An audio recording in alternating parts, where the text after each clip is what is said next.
We're live. We are live. This is Senate Finance. So we're back in session. And as soon as I get my agenda up here, we are back to take our first look, if I can find the right day, yep, at H 433, an act relating to transportation programs and miscellaneous changes to laws related to transportation. And Senator Perchlik, I got a letter from Senator Mazza telling us that you had a bill. I wasn't clear if the bill was coming to us from transportation or you were just looking for advice and consent from, or just advice from this committee. Oh, you were hoping we just would say, you handle it. But tell us what's in the bill that relates to finance and how we can help. All right, thank you, Chair, and thanks for having me. Yeah, this is section 21 of the bill is electric distribution utility rate design. We did take testimony. It's hard to hear you, Senator Perchlicker. Maybe it's just me. I think part of it is you, Senator, but part of it is also us. I'm assuming this bill is up on our website. I don't know. It is, Senator. I thought that was probably, and it is under Andrew Perchlik. Okay, so Senator, where did you tell us to go? Rate design. Section 21. And who's the drafter? Well, Anthea Dexter Cooper does all our drafting, but sometimes other people come in and draft parts that, you know, because she's mainly all transportation. So I don't know if, I think this was drafted by the governor. I mean, basically this was in the governor's recommend and the House changed some wording that probably Anthea worked on. But as far as where it come from, it came from the governor. And I don't know who drafts the governor's language. Yeah. Okay, so that is on page 24. I'm looking at a side by side, but Okay. it's section 21. Yeah, if you're looking on our website, it is page 24 of the bill. Okay, What this does is requires the utilities to have special EV charging rates. And since your committee on transportation doesn't deal a lot with rates or utility regulation, the committee said, well, this seems like something the folks in finance would love to talk about. And so that was the purpose of his letter. Is like, well, what, you know, is there any problem with this? The House looked at it. The House Energy and Technology Committee did take testimony on it. I think even because of that, they did make some changes, but we're just looking for your, you know, opinion on it. And if you want to have the whole bill or just you're going to let us know of amendments that you would suggest. I'm not sure on the process. I'm just here as the messenger. And as I heard, you guys don't shoot messengers. So. Back over. we try not to. Senator McDonald has failed on occasion. Okay, so we need to find out who drafted it we did and walk us through it. Yeah, we did hear from the utilities today, and they were basically all supportive of it. Some of them had some changes. One of them we're going to make it's a wording change, but they weren't big changes. They were small changes in the wording. So I don't know if it's better for you guys to hear from them directly on those and whether you guys agree or not. Yeah, we probably should have the PUC, someone from their command and somebody from the department, just to walk us through and then ask the utilities to come in and just take a quick look at it. So can you tell us what it does? It basically... It requires them by a certain date. One of the things that the House did was add a extension that the PUC can give a utility an extension.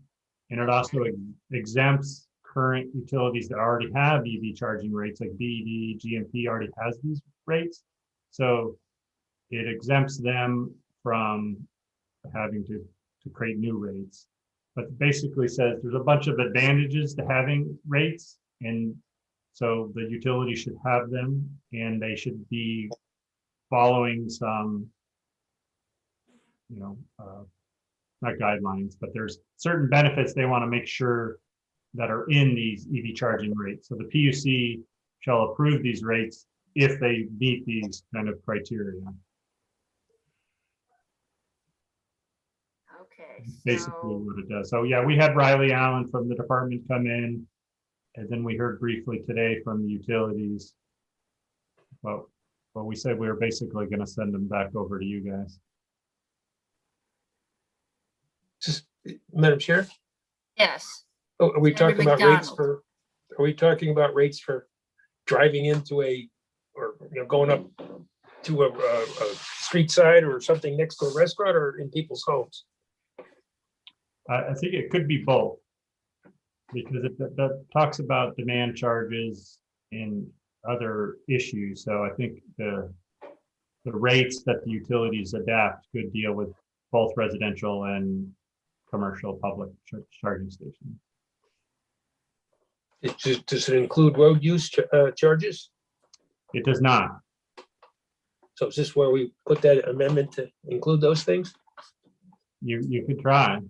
It did come up in our testimony today a little bit. Okay,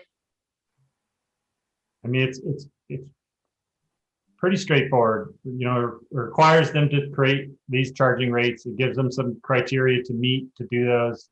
PUC, they have to submit them to the PUC for approval, and the PUC approves them or not. And there's some deadlines in there. yeah, they have to, And they have to electric distribution utilities with PEV rates approved, prior to, all right.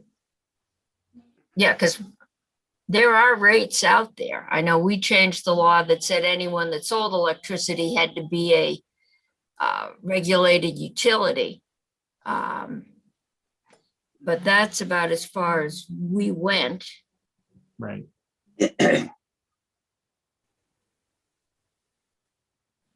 Okay, so we should hear from Riley. Probably at least Green Mountain Power, Senator Pearson. I'm just noticing a deadline of 3 years from now and the opportunity to extend that deadline. Any idea why it's so far out? Well, there's the ones that don't have the rates haven't really started. So he didn't mention why that deadline when Riley went through it.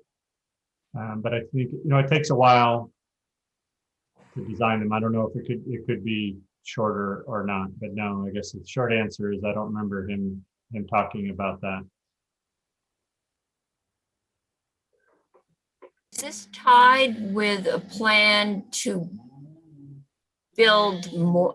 I'm suddenly getting all kinds of emails telling me to dedicate $200 million to build out of charging stations, amongst other things. Is this rate setting in any way tied to a build out program that's out there or being proposed? It's not tied specifically to the build out of like the charging stations. I think, the governor's suggested 25 million or something for that, but it is tied to the build out of electric vehicles. As we have more electric vehicles and the demand goes up, the department is estimating if overnight we switched all our residential or, personal car use to electricity, it would be something like a 40% increase in our electric use. And that is not an issue in itself because it's not going to happen overnight, but there's opportunities and some risks with that increase of electricity use, specifically because electric cars can be charged at different times. They don't have to be charged at a certain time of day or something like that. So this is, and I think that's why there's the long deadline to answer Senator Pearson's question is we don't need it really right away, since we already have two of the bigger utilities doing it. But this is to make sure that as we're getting more and more cars hooked up to the electric grid, that we have rates that can maximize the benefits of charging at different times and things like that. It's more related to grid and demand management than it is like a way to promote electric vehicles. Okay. If I owned a local mom and pop store and I decided I was going to put up a couple of chargers, as a service to my customers, who says what I will charge for that electricity? I'm assuming Green Mountain Power can determine what they charge me, but I'm out in the boonies. Yeah. There's no competition. Is there any limit on what I can charge? Not right now. It's kind of like a gas station. The gas stations can charge what they want. We regulate to make sure when they say they're selling a gallon, that it's a gallon, but we don't say, and we take our tax, but we don't say what it has to be. And that's basically the situation with electricity. They just put up big signs that tell you how much a gallon, and there's probably 10 of them within a mile. Right. And we do have rules that we passed a couple of years ago that say these electric vehicle supply equipment does have to say what it costs. Yeah, I remember that. But we really haven't got to the point of enforcement. There's language that we passed saying that when Weights and Measures has a federal standard, they will go out and test these charging stations to make sure that a kilowatt hour charged is a kilowatt hour delivered. But that's not dealt with in this. Same as we do for gas. Okay. Committee, any questions? I think we'll probably find out who we should have in as the drafter. I don't know who drafted this section. But we'll have someone walk us through the PUC, the department. If you think of anybody else, let me know or let Faith know. Senator Bray. Maybe it's Ellen Schakowsky, because it's Title 30. Maybe. And there's This may be another one she inherited. Yeah, so it's permissive. It just tells a utility that they may do this. I'm just. No, they would like it to be more of a may, at least that's what we heard from Sun today, but no, it's required. They can get an extension from the PUC. They can file for an extension. So it's you shall offer an EV charging tariff, but you can get an extension to when you bring that online. Correct. Okay. And well, I guess transportation would take testimony on whether or not there's a ratepayer impact and all that. Yeah. All right. Okay, thanks. Okay. Senator McDonald. So is there anything in the transportation bill about those of us that have electric cars and are freeloading and getting the, not paying any road use taxes? There's not at this moment. No. Well, So we have talked about it, and specifically the preloading that you're doing. But there's no interest in moving forward on that? Or are they leaving it up to the finance committee because we're the ones that raise revenues? No, we've heard from the Agency of Transportation that they would rather kind of study the issue in a more macro level than charge an increase to like the registration fee. We've talked about adding a kilowatt hour fee to the public charging stations, not the residential stations. And then possibly with a registration fee, possibly with a vehicle mile traveled charge, because that's kind of what some other states are doing. So they are hiring a consultant or proposing in the bill, in their budget, to hire a consultant to come back with a proposal on how to tackle the issue of not collecting infrastructure fees from electric vehicle drivers.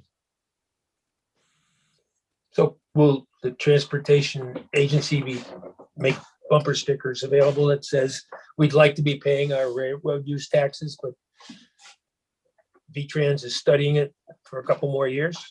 Don't blame us. That's too much to fit on one bumper sticker. Yeah, that's a lot, but they didn't mention their bumper sticker plan to us. Don't So blame how about us. how about some full disclosure in your family there? How many electric vehicles are you driving there? We are a complete freeloader family. For my wife and I. My daughter does drive a Prius, so she's paying some gas tax. 2.5 freeloaders. Yeah. Yeah. Well, you could give me one of your bumper stickers when you have them made up. Okay. Well, at least I know that in natural resources now we can start, in energy, we can start writing transportation bills. If you're bringing tariffs out of your committee, then I don't know why we've been holding back so much, but They raised the gas tax without even telling us. This was the governor who put this in here. Okay, well, we will take some testimony on this, and if we have any proposed amendments, we'll get them back to you. Okay, thank you. You had the misfortune of coming in here after we got dumped with a whole lot of challenging information. yeah, but the good news is you came on a Wednesday, not a Friday afternoon. Friday afternoon here is a little brutal, especially after It's- 3. Yeah, about 5 o'clock. It gets bad. And we're going to be doing 360, and I had a meeting with Senator Sirotkin, Senator Kitchell, and the pro tem and I, just trying to figure out, they want to get the budget out, so they want to know how much money we're going to be asking for specifically in the broadband area. So we don't need any details, but we haven't even talked about that. I believe 360 has 150 million in it. And just, the chair of appropriations is just trying to figure out what she needs to do to represent the Senate's, the Senate's position, and if we're gonna need more, less, or the same. So think about that. Madam Chair, one of the things that I had thought that you were trying to do was see if the PSD could have their consultant for telecom planning give us a sense of where they might be and what, if any, recommendations they might have. Were you successful with that? I have not followed through on that. I don't know if Faith has. I usually just assume Faith takes a note and does things, which is not fair. So, and she has been covering in health and welfare. So I will follow up on that and see if we can get somebody over here that knows something. Senator Bray. I don't know if we're still on this topic or we're just trying to do new business, open business. Yeah, no, which topic would you like us to be on? If we don't have anything else for Senator Perchlik, we can let him go back to his other job or his family or whatever, his committee. Hi, Andy. Bye, thank you. Okay, I was going to ask about the SMU, what? the self-managed utility that we heard about most recently. So I don't know if someone from the PUC and the department are coming over to talk to us about what such a thing is, how it's allowed for by. It takes a fair amount of reading Oh, between the you're on a lines. completely different topic. Yeah, that's what I meant. Different topic. Not You're necessarily. back to Global Foundries. Right. It'd be interesting to vet that. You have to do a fair amount of, to me, creative reading between the lines to envision such a thing by reading the current statute that was cited. Senator, can you kind of research that for us offline? Because I'm not sure how much time we're going to have if we're going to get broadband out. And if you can find out what a SMU is Yeah. and what the issues are, then we'll know if we have to take it up. Right now, there's no bill to take up. Well, that's a problem, Madam Chair. Right. Yes, that is. Well, And- or not. Well, it would be great to hear from our legal counsel. That was what, I mean, Senator Bray can do the research if he wants. That's Okay. great. But it would be great if we could get our legal counsel in, because I agree, it's a stretch. When I read those statutes, I was like, really? This is what they're doing? So getting ledge counsel in to go over it with us might be helpful, or to Okay. just write us a memo or whatever. Maria, right? I think we did ask Maria. I think this will fall to Ellen, you But know, Ellen, my guess. Because Okay. Luke would have been doing it before. all right. So let me write a note because Sandra Pearson is now Faith. Sandra Pearson, I have limited note-taking capabilities. I've got Do it. we have a yield bill anywhere? Do we have to Yes, figure that it's, out? yeah, we have a yield bill. It came over, I think it might be the miscellaneous revenue, or it's on its own, but we have a yield bill. Okay, that seems important. Yes, no, we have a yield bill.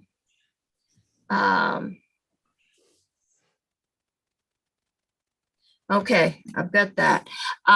Yes, the yield bill it got voted out very early on, like the first few weeks, to give schools the message that we weren't looking at the huge percentage increase that came out in November because the revenues had improved greatly. But it just came over to us maybe a week or so ago. It was a standalone bill. It may have been moved into something else, but we will get that out. It usually goes on the miscellaneous tax. We have, I think I've told you, 53 coming back. My inclination right now is it's coming back with an amendment. So I don't know if we can get it recommitted to this committee. I think I might just ask to table it. We can do our version of 53 on miscellaneous tax, but there's no way that we are going to rewrite the business code or do a cloud tax at this point in the session. And so we'll just, wherever I can find to park S53, we'll, if we have some time this year, we'll take a walk through the business, the tax proposals.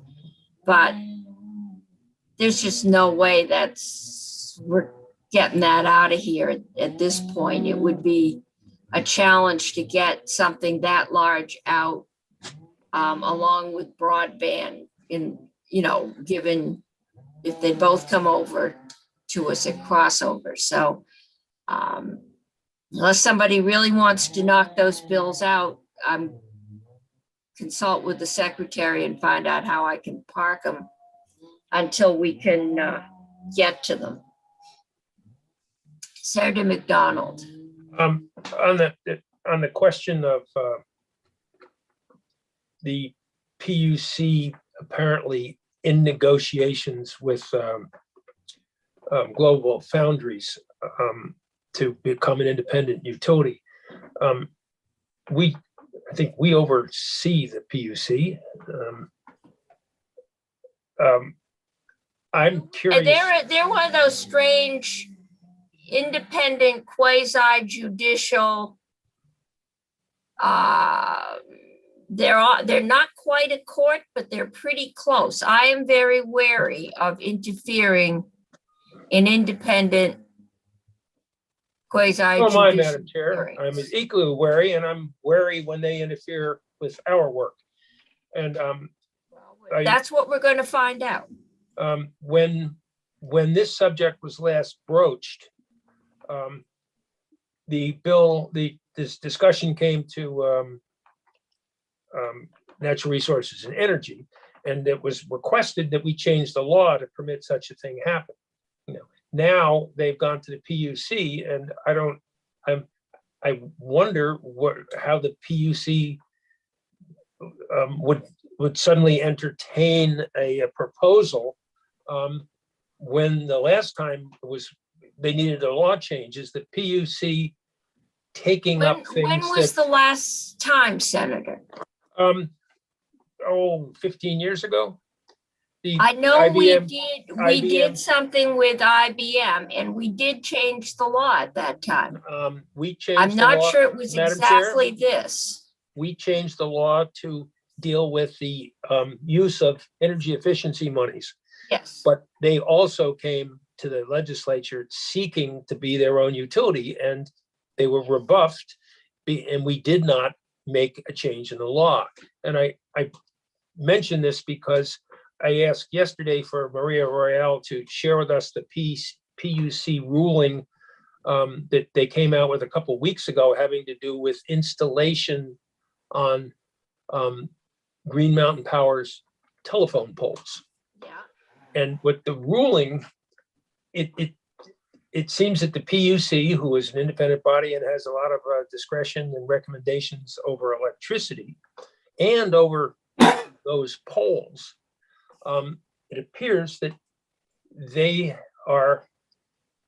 that the ruling would permit coaxial cable to be placed on those poles, and that the owners of the poles, Green Mountain Power, would be remunerated for in some way able to charge for those cables.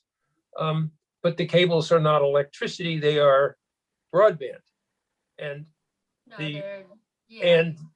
and the decision appears that perhaps the PUC has ignored the state's broadband goals, which call for 100, and that has not come through this committee that deals with such things.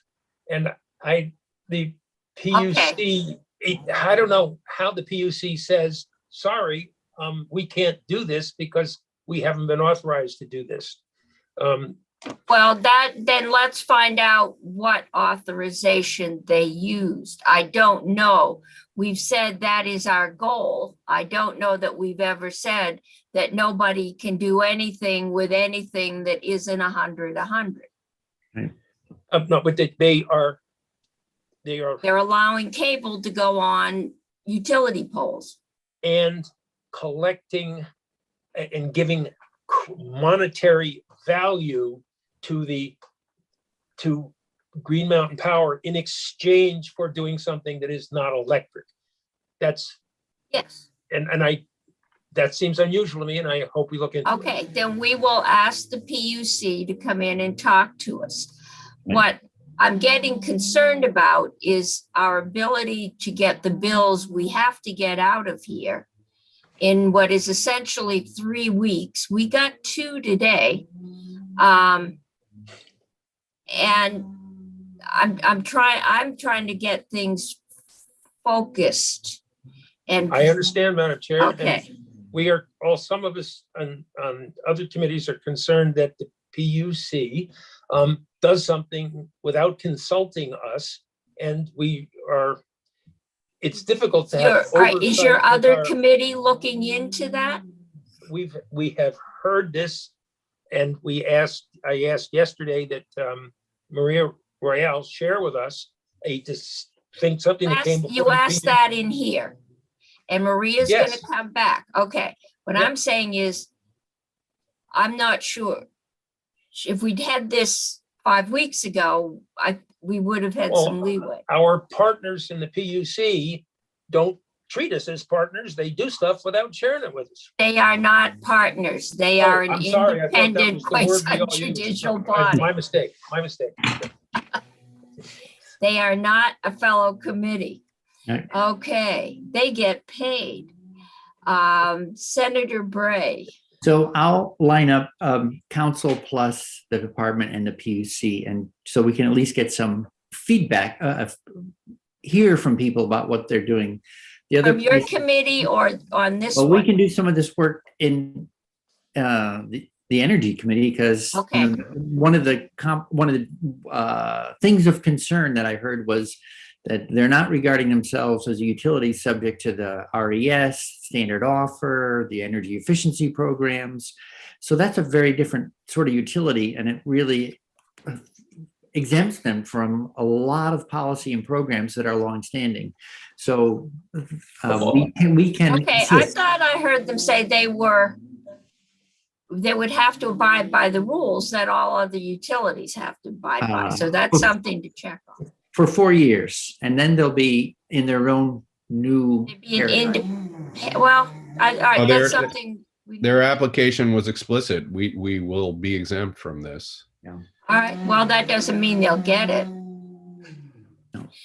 Senator Hardy. Nobody else is raising their hand, so I just wanted to point out that their application hasn't been approved yet. Just because they've applied doesn't mean they're going to be approved. Yes. So I think that's important to consider. And the PUC, as Senator Cummings says, is separate from us. I mean, I'd like to understand how this got to where it's gotten, but it's not necessarily our jurisdiction to make a ruling on this. I think that's the PUC. It's Find out what's not going a- on. It's not a ruling. but Well, the let's thing- find out what's going on before we start throwing stones at people.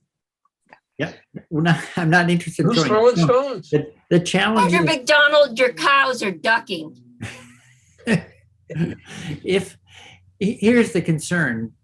If the PUC looks at the existing body of law, it says we can do this and exempt them from X, Y, and Z, then that's a challenge for us. Like, Yes. because no one ever contemplated them exempting a new entity that's not in statute. And so that would mean we could lose control over things that are genuinely ours Right. to work on if people can find new holes and just drive right past the existing statutes. So, I think this is, I mean, when we started doing net metering, we were talking about manure digesters and farmers, and I don't think any of us ever contemplated huge fields owned by out-of-state companies. And it's changing so fast. I doubt that we've ever really thought about the possibility of a new utility showing up since we've got buy and sell, but the state's covered with utility districts. So I don't know that we may never have contemplated a new one, and we may not. It may Madam- fall back to their general power. I don't Madam Chair, know. It was brought to the Committee of Jurisdiction years ago, what was contemplated. And the Committee of Jurisdiction chose not to change the law at the request of IBM. And Okay, today, I remember IBM is that not asking for a law discussion. change. They're gone straight to the PUC, and we haven't changed the law. I don't think at that point they requested to become a separate utility. I think they requested the ability to buy their own electricity or do their own power purchase. I don't think it went as far as establishing themselves as a utility. I remember the discussion about they could buy electricity from a coal plant in Iowa, which can't So- because it won't travel that far. So I hope we check. But I into it. think there may be some differences. They may have refined their question. But I think there may be some differences between what they asked for then and what they're asking for now. But that was a long time ago. Senator Pearson. There are no doubt a lot of differences and some similarities. And the problem is one of timing. Senator Hardy points out they're an independent agency with quasi judicial powers. And when they rule in a way that we can't imagine entertaining, we're stuck. And so, some will argue that we're already stuck because they've filed an application. But frankly, we're less stuck now than if we wait until the ruling comes in and then decide it's something we're uncomfortable with. So we don't have any option of a perfect timing wise, short of having done it last year. So I do hope we'll look at this, and it's very complicated, no question. But if we don't look at it, it'll just be a free ride and we'll be stuck to live with whatever the PUC thinks about it. If nothing else, we can send a list of concerns if we have no other legal power or questions. We also have the department who is supposed to be representing ratepayers. But we will start with having Ellen or Maria, but I think it probably is Ellen in, whichever one it is, to talk to us about the law and the legal structure, and then we can go from there. Okay, Senator Hardy. Thank you. That sounds like a good plan. I think that we should, I just want to be clear. I think we should look into it. I just want to know what the law is first. And I want to bring up something else on slightly in a different topic. Just I'll send you guys all. I don't know if any of you saw the article this morning about the library FiberNet thing. It was a Digger article. It's related to our broadband discussion. I love libraries, so I feel like I need to advocate for them, but I think there's an opportunity to maybe help with their technology, not to bring another problem onto our table. I appreciate that you're trying to focus us, Madam Chair. I really, really, really do. But I'll just send it along in case you didn't see it and might have thoughts. Okay, Thanks. yeah, I have not seen Digger today, but I haven't had any downtime. I'll look for it tonight. Yeah, we've got the public housing authorities. I think the libraries will come under that same kind of umbrella we can set up. And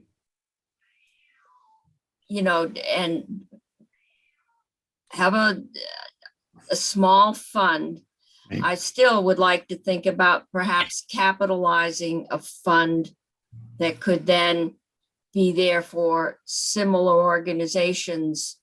There's a lot of housing organizations out there that could use Right. some help. I thought during the Shumlin administration, we spent money to have high-speed connections to every public library and every school in the state in order, as part of the infrastructure to support remote education, because I don't know what happened. No, because last year when I never get it right, but the Bose little cell things went down.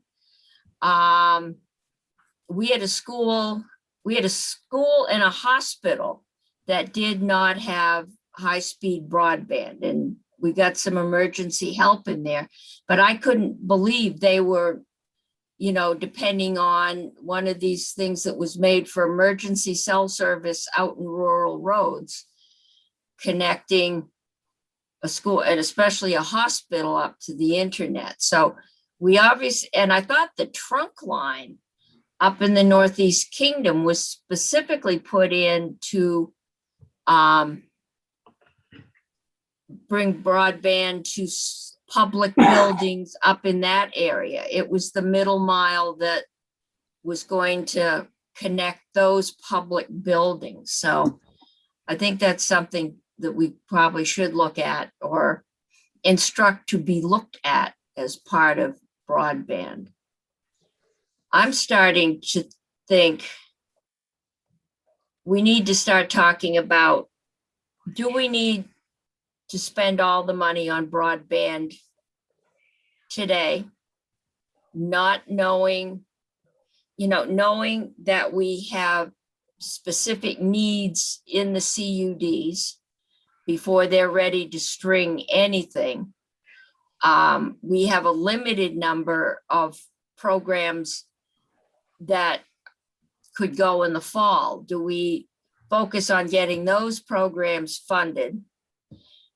Get the CUDs the services they need to be able to be up and running. So in January, maybe they're ready to start stringing some fiber. And the other thing we don't know is if this infrastructure bill, I've read that the president has said broadband is infrastructure. We might be better off with the money we have in building the foundation.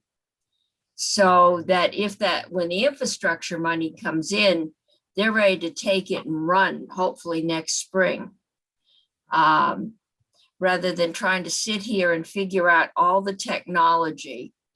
And, you know, there's got to be somebody that's responsible and in charge. Czarina, or a star council, whatever you want to call it, with some resources, technical resources. So that's kind of where I'm leaning at this point as to what's doable to do what we can do in the coming year. I mean, people think we're going to have broadband out to them, you know, within 3 months. All these CUDs are saying 5 to 6 years. We're just not, I don't know how you tamp down public expectation, but there's no way we're getting it, you know, people hooked up by next spring. And then we've got the whole, and so it runs by your door, but you can't afford to hook up to it. And the CUDs are not going to have the money to hook up to it. I mean, because they don't have the profit margins. Any revenue they make is going into their bonds, unless we find another way around that. So that'll give us enough to work on. Senator Brock. Well, I think, and I don't want to rehash what I've said before, but I think we need a strategy, and I think we need a plan. That plan will not be a plan that will cover all of this because we don't know what we're doing. We are not technical experts. I think we need to admit that on the one hand. On the other hand, I think there are some things that, given the fact that this is time limited, as far as money availability, and also is time limited in terms of the need, that we should empower the CUDs to move forward to do some of the things that they need to do technically to do what they have already decided that they want to do. If we have to do course correction later, once we get somebody in charge of this who knows what they're doing and who can put together that strategy and plan, that's all well and good. I think that's a risk that we ought to take rather than delay to study something interminably. I think we also, though, need to look at the fact that there are needs now, and it may be, and we have to, you know, do some fiscal analysis of this fairly quickly. We may get JFO to help us, but we also need to do what we need for some broadband expansion now. I don't think that we can tell people that you got to wait 6 or 7 years to get something. And there are things such as fixed wireless, and it doesn't have to be the plan that Michelle Guité provided to us today, but there are a variety of other ways to get broadband now, including connecting to those things that are already passing by people's houses that they can't get today. There are a couple of proposals out there on the table about how to do this. You have Tom Eslin's proposal, and you have Holly, is it Groschner? I'm not sure. Yeah, Groschner. Yeah, those proposals are somewhat different in the way they're funded. And I think whatever we need to look at those a little more closely and say, hey, can they be combined? Are there good parts of both? Is there some? But we do need to look at broadband now for I think some people. So to me, those are the basic things. But deciding how we're going to organize this thing, how we're going to have a strategy and a plan put forward, and who's going to be responsible for it? Is it going to be the department, or do we recreate a VTA, or do we recreate a Vermont community broadband, whatever the heck we call it, and then decide what it's going to be charged with doing? Those things we can do today, or at least during this period of time. And what we may want to do is charge someone, an idea, depending upon what we do. Ideally, it would be whoever we decide organization to put in charge of this, and get some really tight timeframes to populate those organizations to do what needs to be done. I think you're right. I think if we can set up a basic, even temporary structure that is responsible for doing X, Y, and Z by, and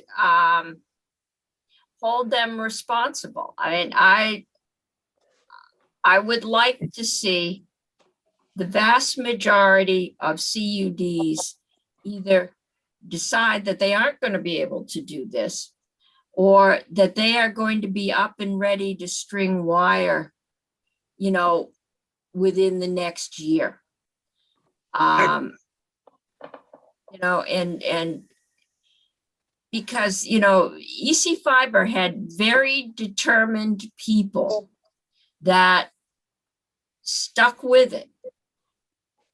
Community groups, some, they're just different combinations of people with different motivations, and you can't guarantee that they're gonna hold with it until the end.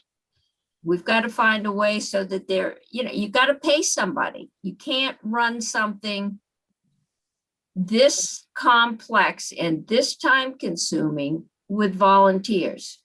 You can start it, but if you want to have control over anyone, you got to manage their paycheck. And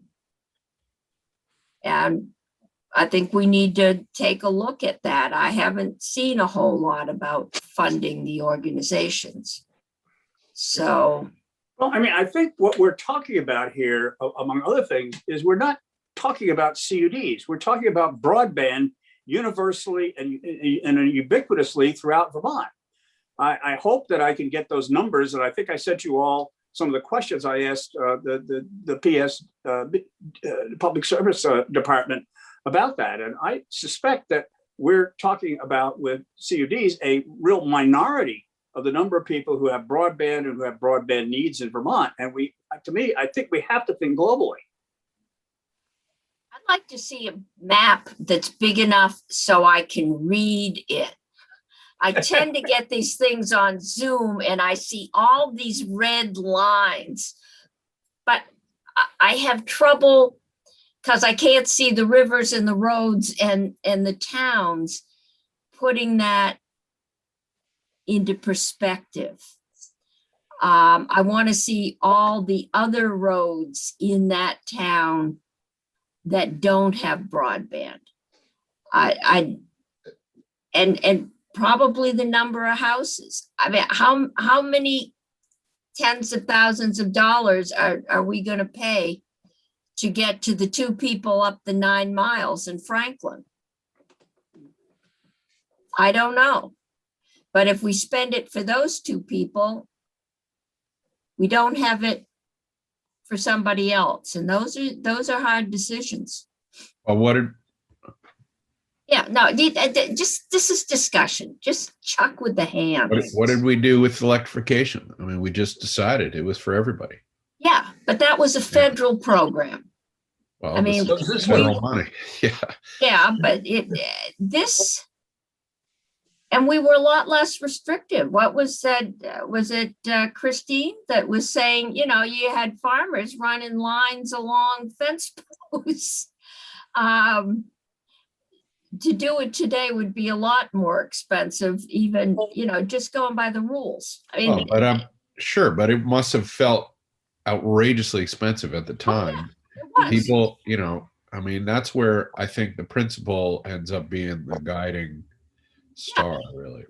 But right now, we have a fixed amount of money, whether we think we should have it or not. That's why I'm hoping that this infrastructure bill will come through with money dedicated to broadband, because if it just comes in as infrastructure, I sure don't want to be fighting Senator Mazza over whether or not I string broadband or fix our bridges, most of whom were replaced after the 27 flood, and are serious need of repair.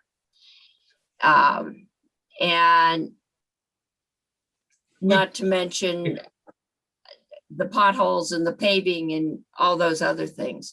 So I'm hoping, and we'll keep our ears crossed, that there is going to be a lot more money coming, and then we're in a lot better place.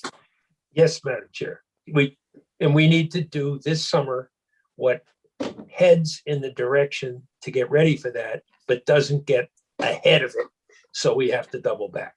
And I think that's what Senator Brock's questions were from yesterday, and what Senator Bray's questions were, trying to chart a course to how to do that. And we're not going to come up with the long-term answers this summer. We just I have to think, make you know, wise, it's- short-term answers. A And lot if of the that- public discussion is, well, I'm going to have broadband.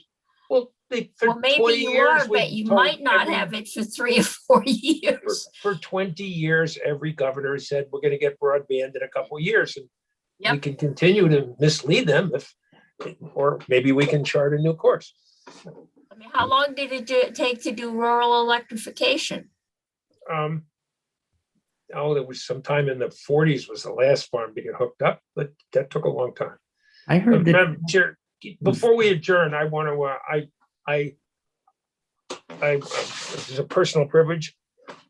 Did not change my mind, Madam Chair. I never knew enough to have made my mind up to begin with. Which I think Okay, for all, you where we say all so. are right now, So, I think Victory, Vermont didn't get electricity till something like 1964. and now they don't use it. Well, there is, My so, old house in Ripton, for example, the electricity didn't go up that road till 1961. right. The, you know, Took a while to get that last. Yeah, right. Well, and there are people, so here's the thing on broadband that's also a little tricky. There are people who explicitly chose to be far away from everyone and down, a mile-long driveway, et cetera. And they may not even be on the grid. So then it's an interesting question, like, okay, if they've chosen to be off grid, does the grid version of the internet need to come all the way to them because we now realize it's valuable to everyone? And I don't know the answer to that. I think we're operating under the principle that every place that has electricity delivered to it on poles is what we're going after. We're not, that's what we're going after. it should be their choice, Yeah. whether or not they hook up. We do not have any right or power to tell people Yep. they have to. There are sections of Orange County, I have visited them, where they do not have electricity. Very nice house off the grid, but there's no electricity. Well, that's not in our immediate plan delivering to them. They want it, they'll get it. Yep. But it just, if they were other people in other income brackets, they probably wouldn't have that choice. So anyway, committee, Senator Sirotkin. I just want to pick up on what Senator Brock said. I guess I'm convinced that because of the conflict of interest issue and the complexity and dynamic nature of broadband, that we do need a separate czar or entity to help us lead in this over the next 10 years or whatever. I just don't think, given the opportunity we have with the money we have now and with potentially more money coming, and us being a citizen legislature, being given a plan last week and being told we have to get it done by next week, that we can do justice and do our job. So I'm leaning in the direction of short-term, deal with what we have now with the department, try and get a modest amount of money out the door to get some broadband going. In the meantime, establish some sort of authority that deals with broadband and give them some money to contract for services, to develop a plan for broadband, to bring it back to the legislature in January and give us time to review it and air it and vet it and write our decision-making next January. Otherwise, we're Getting a plan in June. What's that? We are supposedly getting a plan in June that we've been talking that's about. true. What are we paying? 250,000 or is it more than that? 250? That again is one of the concerns, is what kind of a plan are we getting? Yeah, we don't know. We're getting but- the distance. And remember the last time we did that, I think it was Challenges for Change, and you saw what happened then right. when you hired So the discount. I think we're gonna, I mean, I have no idea what it would take to get a plan. I know we've only got 3 years to spend this money. And so we don't have another year really to Right. get another consultant. So we're gonna have to figure out We need a How short-term and a long-term. Correct. And during the short term, we need to do a lot of the things that we will need to do regardless of what the ultimate plan is. For example, if the CUDs are going to be part of the ultimate plan, they need to get ready. They need to start doing the things they Right. need to do. They need to start mapping. They need to start planning. They need to start doing engineering and so on. And those things could be changed in January because they're not all going to be done by January anyway. But we need to actually get moving with those things that we can get moving on now. Has the connectivity, I gotta go, Madam Chair. that's such a Okay, disaster, I'll see you. such a disaster that we can't keep moving forward with that structure right now in the immediate future? You mean the connectivity group within the Public Service Department? Well, the connectivity fund, you know? Oh. Oh, I think we're gonna end up having to gut that to keep the 911 from going bankrupt. No, Yeah. but we could put the It's- I federal mean, dollars into that. That's like structure. $40,000. I think, No, but we could put the federal funds into a structure like that to keep but that. yes, I Yeah, mean, we design a fund. Yeah. That's easy. We can decide. We can also, I think we can make decisions about the organization and where the czar, assuming there will be one, should reside. And then I think we can start moving to get those positions filled so it's up and running. Those Right. things we can do now. That's what I'm saying. Yeah. We have, you guys, we have a bill that does a lot of this stuff. Yeah, we That do. the House worked really, really hard on. So And let's- has, and, you know, we may not agree with every single thing in it, but I think that we should start there. And I think that there's been a lot of planning that's happened around the state that may not be the statewide plan that you're looking for, Senator Brock. I get that. I've heard you. I really have. But there's been a lot of work done to make a plan for in regions and in towns and around the state that to get, you know, broadband to communities that don't have it yet. And I think we shouldn't discount that. And I think that we should support that.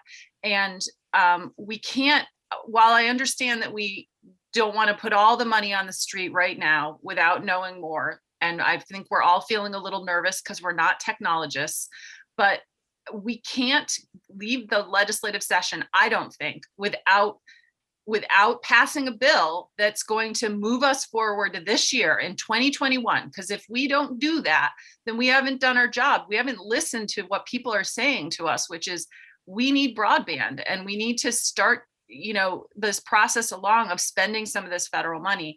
And maybe I that's think what you're all saying, but it sounds to me like you're asking to delay. And I'm like, no, please, let's not do that. And let's look at what's already before us that people have worked really hard and given us to us and trusted us to move it forward in some way. But we're not saying, I'm we're not not, hearing that. Yeah, Oh. we're not. We're Okay. talking about, I think, making sure that we're moving at a realistic pace and we don't push it faster than anybody is really ready to go, except EC Fiber, maybe Northeast, maybe. But on Friday, we're going to be doing this, and I believe Maria had one thing we didn't get to yesterday. And then I've asked her to do the 2 bills and add that 3rd column, which is how we usually do the conference committees. But we can start going through and we can say, okay, we like this from this bill, we like, and start putting up the finance section. So we know what we like and what we've agreed to. And then we go back, what we don't like and what we need further work on, and to start getting it organized. We've been listening to people, but it's time that we get organized and know where we need to get further testimony. So that's my plan for Friday. And hopefully coming out of that, we will feel a little more structured. With that, did I lose Senator Pearson? Because he's the host and I need him to take us off live.